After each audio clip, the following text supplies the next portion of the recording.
Ukraine की राजधानी Kyiv का ये मैदान स्क्वायर प्रतीक है लोगों के मूवमेंट का, यानी पीपल्स मूवमेंट का। लेकिन इस समय ये मैदान बना हुआ है मैदान जंग। कुछ इस तरीके की मोर्चाबंदी इस पूरे मैदान के ऊपर नजर आती है। ये रास्ता नीचे सबवे की तरफ जाता है, नीचे मेट्रो स्टेशन की तरफ जाता है, जिससे बम शेल्टर की तरह लोग इस्तेमाल कर रहे थे। लोग इसके अंदर रुके हुए थे। लेकिन इस समय ये जो मोर्चाबंदी हो रही है, ये जिस तरीके से सड़कों के ऊपर ब्लॉकेड लगाए गए हैं, जिस तरीके से यहाँ पर बंकर बनाए जा रहे हैं, मोर्चाबंदी बनाई जा रही है, ये सारी तैयारी इस लिहाज से हो रही है कि अगर रूसी सेनाएं यूक्रेन की राजधानी कीव के भीतर दाखिल होती हैं तो किस तरीके से उनका मुकाबला किया जाए। ये जो लोहे के टुकड़े आप देख रहे हैं, ये लोहे के जो है चेक हेजहॉग्स इन्हें कहा जाता है, ये रास्ता रोकने के काम में आते हैं। खासतौर पर फौजी वाहनों और टैंकों का रास्ता रोकने में भी ये सक्षम होते हैं और इसीलिए इन्हें इस तरीके से लगाया जाता है। ये कंक्रीट के बड़े बड़े जो ब्लॉकेड हैं वो लगाए गए हैं। इसके साथ ही इनके ऊपर जो रेत की बोरियां हैं वो लगाई गई हैं। साथ ही पीछे अगर आप देखें तो किस तरीके से यहाँ पर सैनिक मोर्चाबंदी है,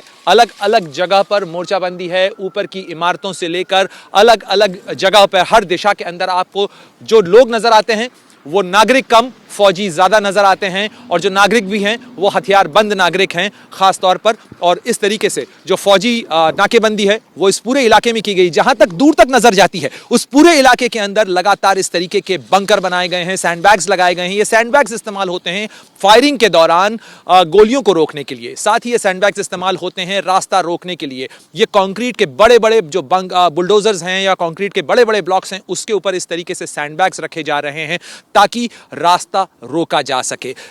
रूस के साथ यूक्रेन की लड़ाई जो चल रही है, रूस की सैनिक कार्रवाई को 10 दिन से ज्यादा का वक्त हो चुका है और उसके बाद लगातार इरपिन, बुचे और गोस्तामेल, ये तमाम इलाके जो कीव के आसपास के हैं उनके ऊपर हमले लगातार बढ़ते चले जा रहे हैं। कीव में भी रह रहकर जो सायरन है वो बजते रहते हैं। आज सुबह से लेकर करीब 6 बार जो एयर अलर्ट के सायरन्स हैं वो बज चुके हैं इस शहर के अंदर और पूरा शहर जो है वो इस समय खौफ में नजर आता है। हर इमारत में जो महत्वपूर्ण इमारत है इस मैदान स्क्वायर की, क्योंकि इस मैदान स्क्वायर की एक बड़ी अहमियत ये भी है कि रूस के खिलाफ जो नाराजगी थी, लोगों का जो विद्रोह था या लोगों की जो नाराजगी थी, उसका सबसे पहला इजहार इसी मैदान स्क्वायर के ऊपर हुआ था जब 2013-2014 के अंदर लोग यहां जमा हुए थे। यहां सरकार के साथ लोगों की भिड़ंत हुई थी और उसके बाद यहां पर करीब 100 लोगों की जान भी गई थी, जिनके प्रतीक जो हैं वहां पर नजर आते हैं। उन्हें हेवनली 100 कहा जाता है। उन 100 लोगों की तस्वीरें यहां लगा रखी हैं और ये वो जगह है जो रूस के खिलाफ यूक्रेन की नाराजगी के इजहार की जगह कही जाती है।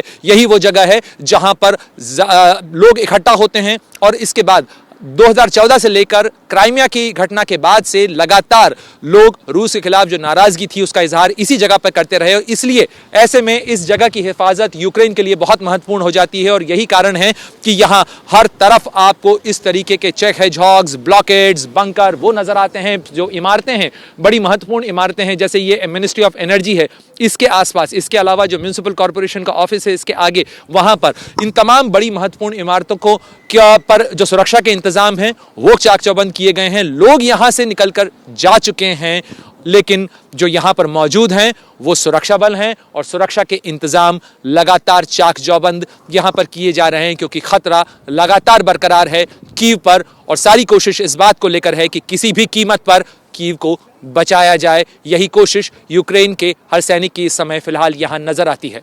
कैमरामैन मुकेश के साथ Pranay Upadhyay, Kyiv, ABP news.